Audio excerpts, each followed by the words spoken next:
Vacation season is just around the corner for Koreans. Latest data shows more will opt to fly out of the country despite lingering economic uncertainties. However, according to our EG1, they're expected to think long and hard before opening up their wallets while planning their trips. A growing number of Koreans are traveling abroad these days, but the average spending per person isn't that much different from last year.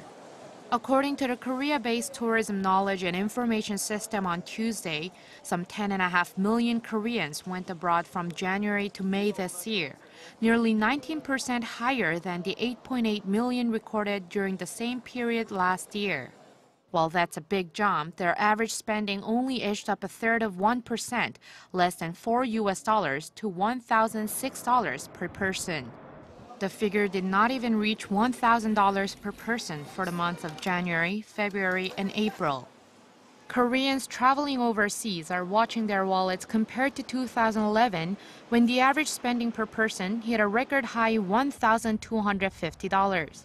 The amount spent per person for the first 5 months of last year was about 11% lower than the previous year, slumping to a 14-year low. Researchers say that while the increase in the total number of travelers is due to people going abroad more frequently, the lower levels of spending are being driven by a change in tour trends. Recently, less people are relying on package tours and more on flexible independent travel. As people get more travel experience, they learn to travel more cheaply, like by finding cheaper flights and accommodation and customizing their plans. Various low-cost products and services available through e-commerce also make it easier to travel on a budget. Such trends are not just seen in Koreans traveling abroad, but also in foreign tourists visiting Korea, according to the expert.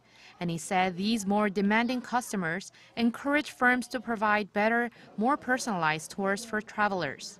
이지원, 아리랑 뉴스.